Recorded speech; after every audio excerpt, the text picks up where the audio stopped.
Millie Bobby Brown, who plays 11. Finn Wolfhard, who plays Mike. Caleb McLaughlin, who plays Lucas. Noah Schnapp, who plays Will Byers. And Gaten Moderato, who plays Dustin.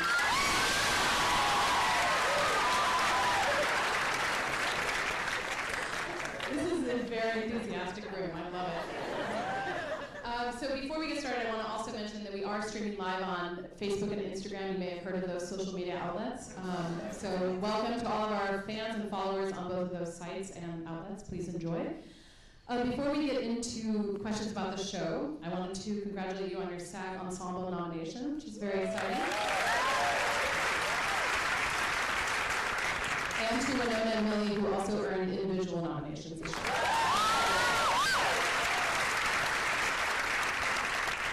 So a question I always like to ask when I have a room full of actors, which is often, I like to ask who or what gave you your big break as a performer? And we can also apply this to the writers and directors as well.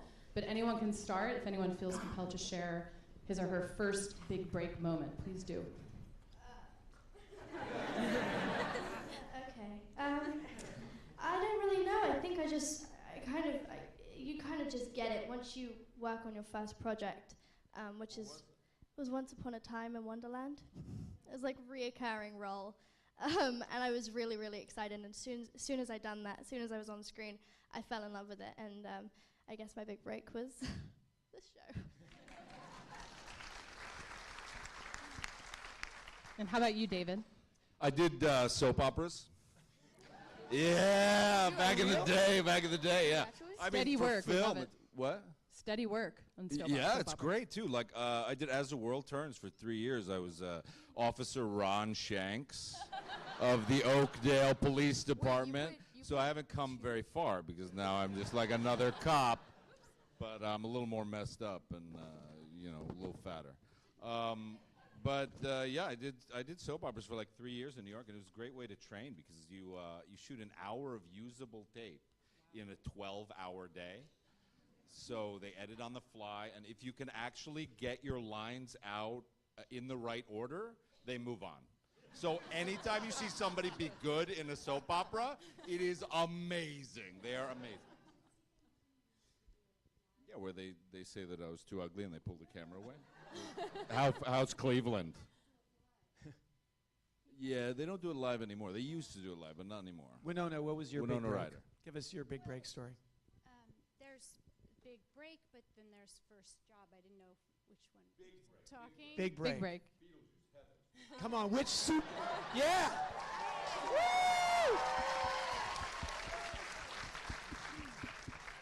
don't know if it. I think it was Please? Lucas, wasn't it? Lucas? This one. I don't know if it's because it's perception, so it's hard for me to say, but I would probably think Beetlejuice.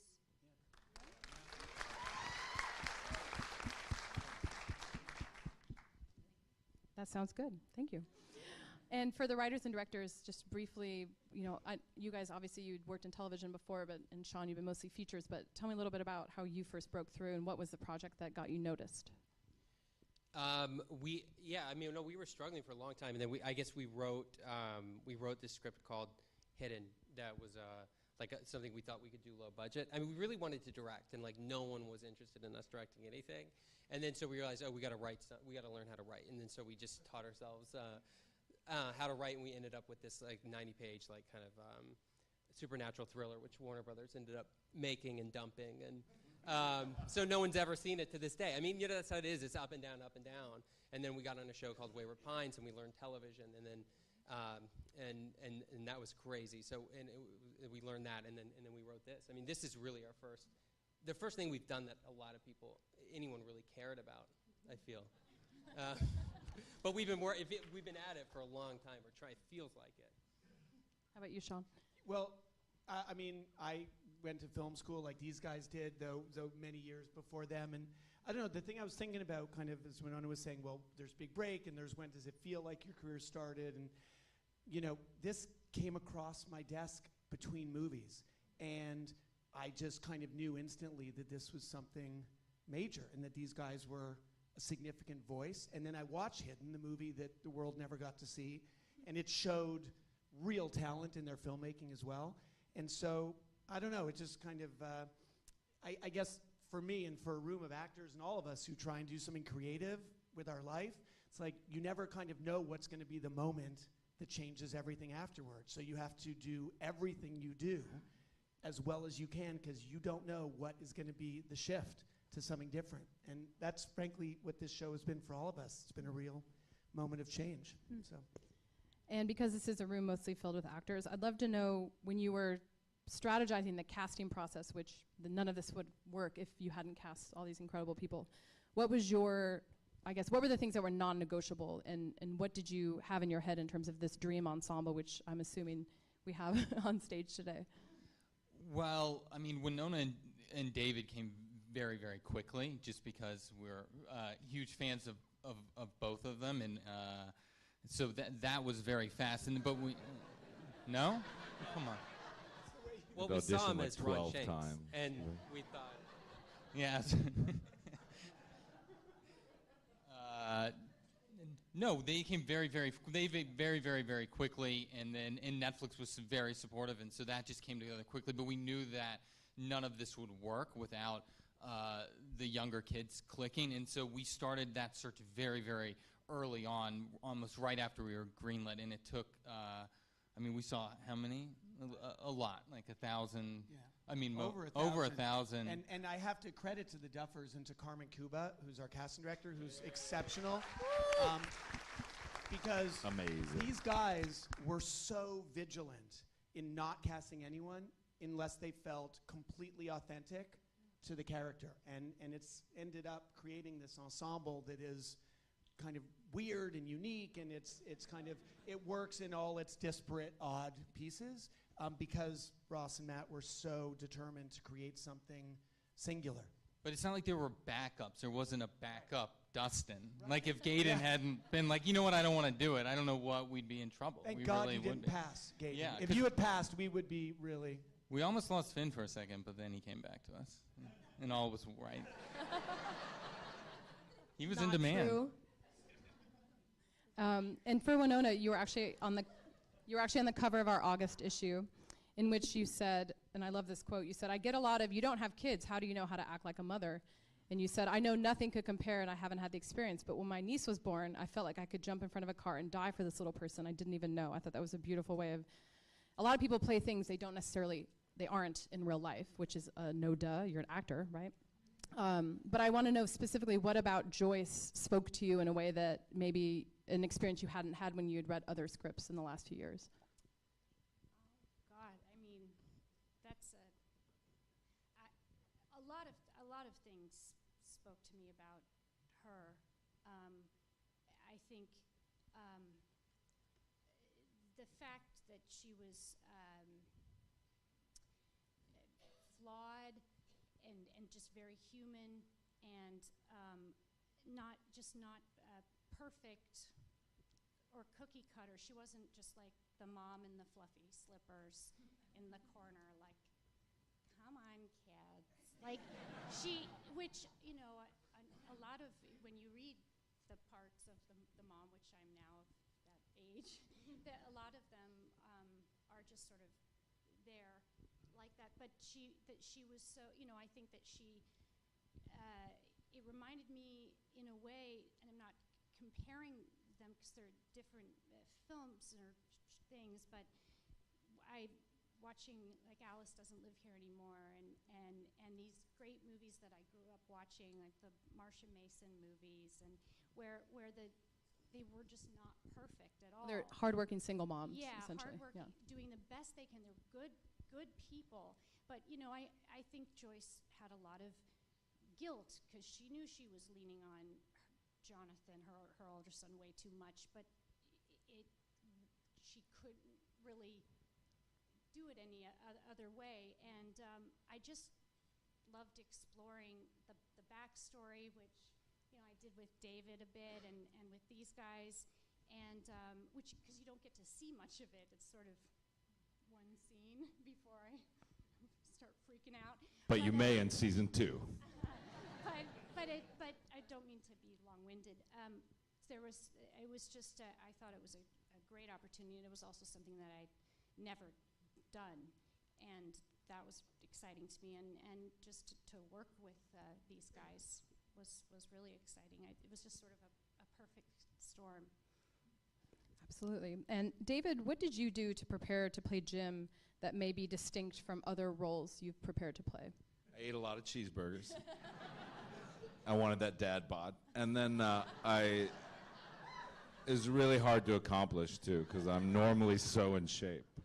And then I smoked a lot of cigarettes. But seriously, I really started with, like, I did a lot of work. And it's funny, like, I do, you know, acting now, as you all know, like, I guess I get sometimes annoyed when they ask people, like, how they prepared for a role, and they say, like, I went to the gym and I really and they talk about their workout routine, because I do think, no, but I mean, I think it is a cultural problem of this sort of narcissism in our society around bodies and stuff, for men and women now. But I think that there's a lot to acting, and I think that in a weird way it's devolved, and I don't think that there's a lot of respect for our process and our craft. And we do a lot of work on the soul of the human being that we're trying to embody, and I did a lot of work, and that's, to me, that's really psychoanalytic work. Yeah. Like, you go way beyond the page. What? Yeah, I mean, like, the method acting, to me, that I admire from, you know, the films of the 70s and 80s and stuff. And not to say there isn't this good work going on by actors at this time. I can't characterize that. But I'll say that there was a movement in this country of acting that started with the group theater and then sort of became this Strasberg method acting, which I very much ascribe to. And really what it's about is, like, going into the soul and the psychoanalytics of this character. So for me, it really became about, like, you know, the interesting thing about him is he goes through this amazing arc. Like, he starts out kind of a jackass. Can I say that on Facebook? He starts out kind of a jackass in the beginning of the series. And what was, to me, so sophisticated about the writing of this is that you see in the first shot that there's a daughter, or you see that there's a family on the refrigerator, and then you cut to him on the couch drinking. And a lot of times writers will then make the character one-dimensional in the sense that that character is now sad, or that character is now angry, and that will play through, because we need to know that he lost a daughter and he's going to be angry. And the first scene you really see with Jim is he's funny, like Coffee and Contemplation, and like, but that to me was very sophisticated in the sense that he's developed a personality to deal with this trauma that he's developed a shtick that, like we all do, to prevent the pain of that thing. And so for me it was all about, like, really finding the fundamental kernel of him, which was, you know, this for me a very personal thing of who Will Byers was to me. In other words, what would activate me to actively try to save a human being and truly sacrifice your life, and truly sort of on a mission to die. Like, he's sort of on a mission to die. And so that was really detailed in terms of how I came up with that. And it was a lot of work. I have an acting coach that I still work with, an acting teacher. I still go to class. You know, like, I'm totally committed to developing the craft of acting. So I worked a lot with the psychological kernels of that. And then it was a lot of fun to come up with the shtick, like, and to come up with, like, his sarcasm and, like, yeah, and, like, his smoking and his drinking and, like, all this stuff. Once I kind of had that activator that you see in kind of episode 3 when he gets lied to and he starts to punch people. And I have to just add, though, that what was really great is I was kind of terrified, because I had heard from a lot of actors that TV is really fast and you don't have any time and this and that. But these guys really gave us that time, or the illusion of it. We felt like we you know, if we needed to, you know, and that really helped. You know, it really did. Thank you. Well, it shows. It shows on screen. Millie, you weren't here last month when I grilled your co-stars on their auditions. But first of all, I wanted to know, what were your first thoughts when you read the script? Did you have a clear sense of who this young woman was, and did you have a sense of what she looked like, and was she clearly outlined for you? And how did you feel about stepping into her shoes, which, you know, it's a very difficult part? Well, it was difficult going into a character that doesn't speak. I didn't have anything to really base myself off of, but the Duffers. The Duffers would tell me little things, and I would kind of put it in. I had this whole character in my head, and I really can't, follow up because you guys are just, you guys have it. I was just kind of like there, and I wrote things down. And I was like, I don't know if she has a look. Maybe she has a look. And then, the Duffers and I and Sean, we all collaborated our ideas on the look that Eleven has when she uses her powers. But 11, very good, David, very good. He read for the show.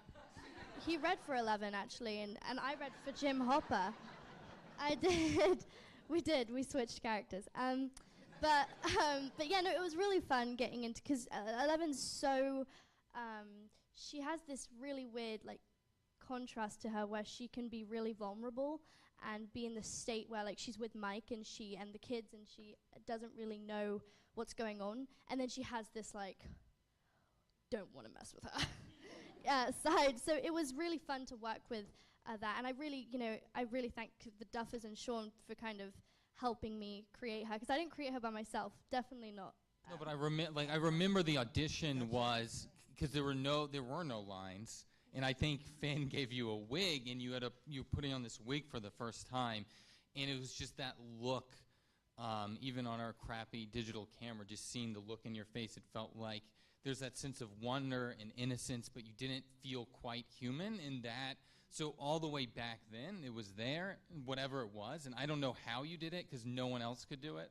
And I remember that. I was going to say, I remember that day in an office building in Hollywood when all you kids were there for your callback, and you did that scene, and you had all the kind of awkward wonder and innocence of 11. But right at the end of the take, I remember you kind of lowered your chin, and it was literally the first time. And this was not a note. This was not scripted, nothing.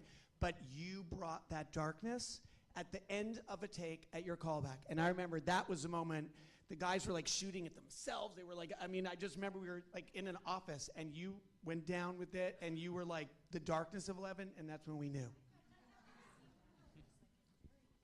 Yeah, no, it's that we knew. You had it. You had it in you. I don't know, but okay. But, yeah. So polite. So British and so polite, right? I also remember when I done that look in the audition, me and Finn was about to puke. We felt so nervous, that, and it's so amazing because you go into a room, and even now, I got strange, now I'm doing Stranger Things, and I go into an audition room. I still have that oh my god, So it's it's not really. When I went in there, it was I met this guy. And we both felt like we was about to puke. Yeah, I didn't talk to her. I was totally. We didn't speak to each other. It was okay, I hi. did what happened? You came in. We had I had another chemistry read before, and then you came in, and for some reason, the change, because when you're used to one person and you're doing something with one person, and then all of a sudden it changed and there's a new person doing the same thing, it's so my body reacted in I was gonna throw up for some reason. So immediately when Millie came in, she was like, "Hi," and I was like, "Oh, hi, how's it going?" Yeah, it was weird. I mean, that didn't happen to me. I'm sorry, Finn. No, it did. I went in first, and there's this guy, and then there's Finn, and we just immediately clicked. And then I met the other kids. Gaten made a really great impression. He just shouted and was like, "Millie!" Yeah. And then I had Caleb, who's just cool, and I kind of wanted to be like him. It's really chilled out, and I'm very nervous and stuff like this. So it's an incredible time. And then when I met Noah's my age, so me and Noah kind of, So we've had an incredible experience, and I've had such a great time becoming 11 and spending time with all of these incredible people.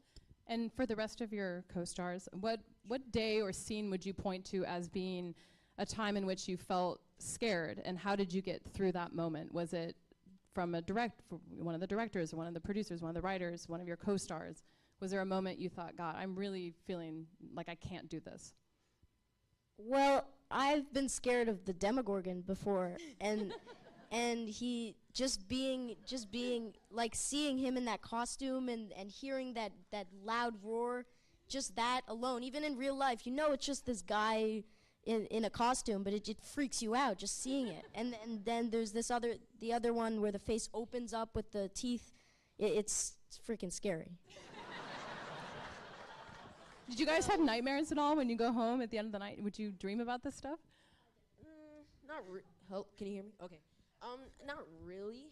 But one part I really got scared was there was this scene. Oh, well, you guys know. The scene where Gaten picks up Millie, puts her on the table, right? And we're listening to the monster, the Demogorgon outside of the room, right? So there's this big speaker behind the dresser behind us. And we have no idea the big is going to come on. So we're waiting there, and we're thinking the Duffer's going to make the sound. Okay, monster. We hear, and then we actually got scared, and I think that was the take they used. But my scream is more of a high-pitched scream. Not exactly so that's my most scariest moment. How about you, Gaten? I'm sure you have a story. Well, for me, it was less like scary and more just like nerve-wracking.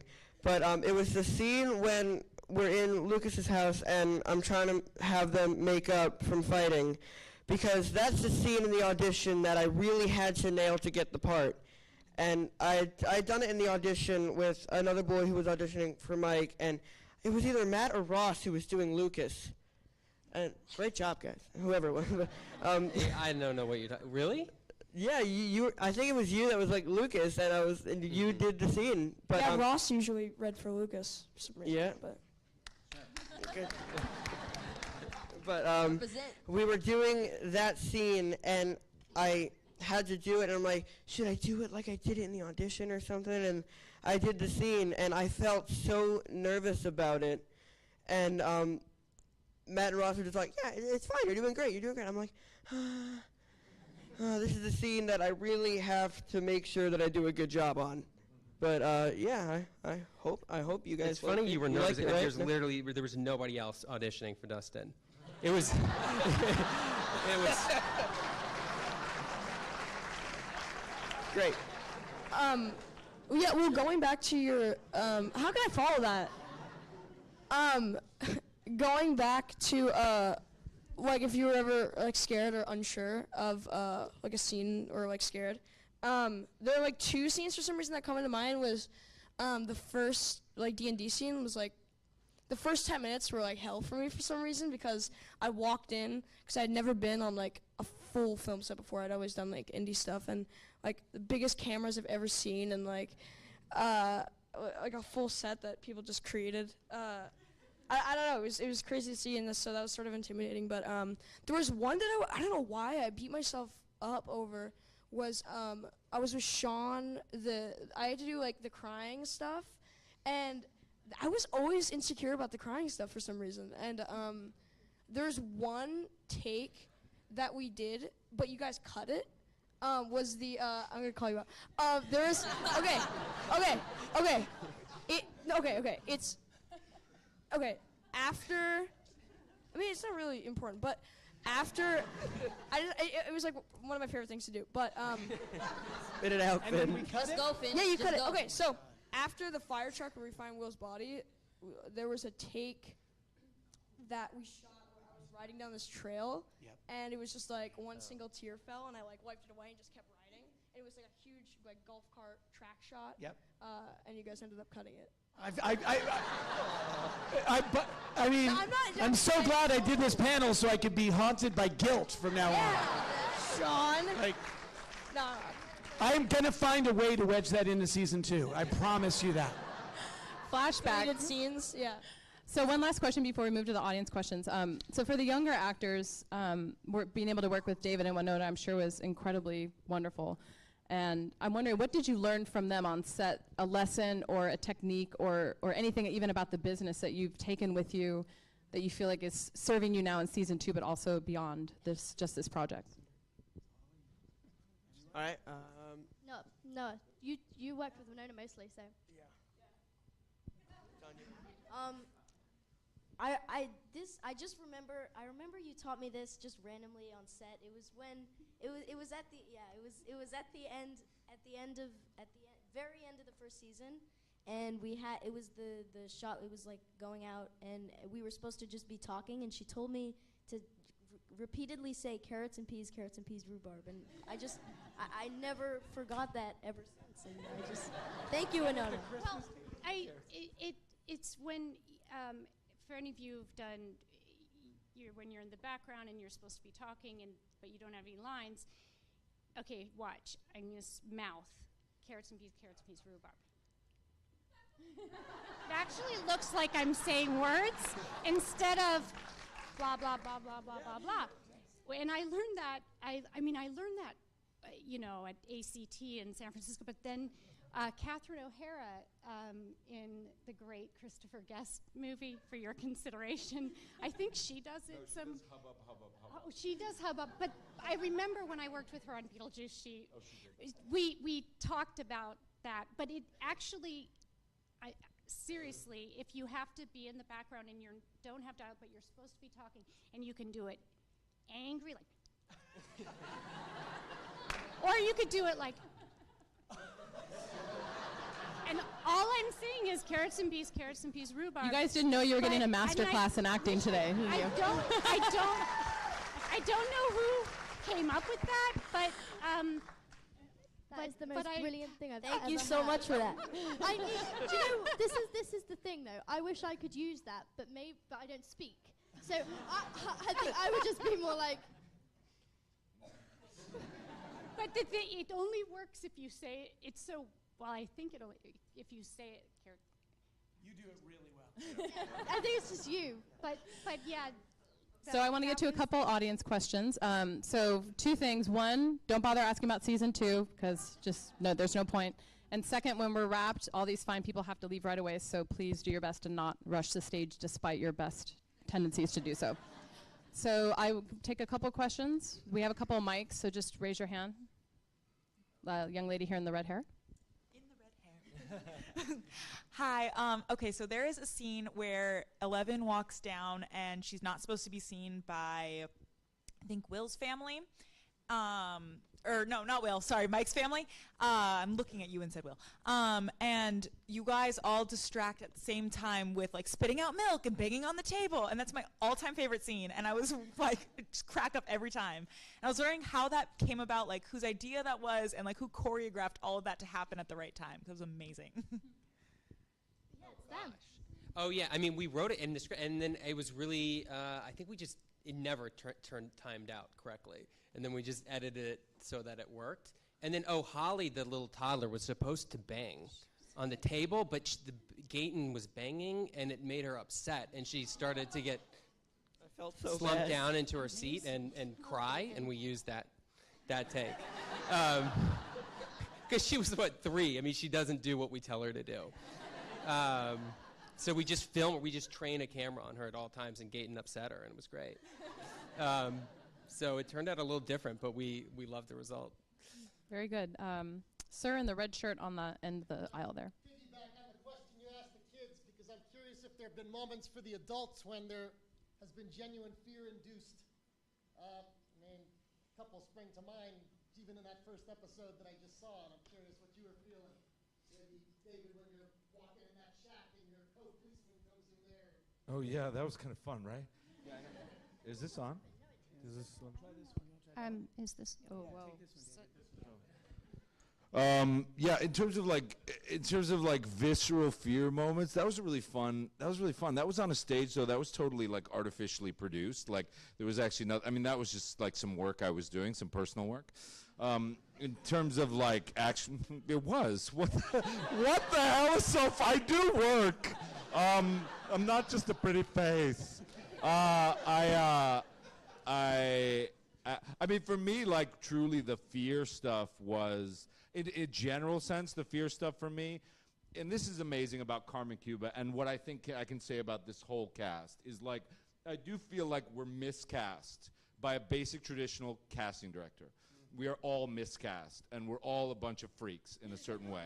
I mean, Winona is playing a mother, which is like a new thing, right? I'm normally a villain. In all my movies, I'm like a villain, or like supporting guy. And they give me like this heroic leading man. Like, these kids should not be on camera at all. We all have, there she goes. Oh my God.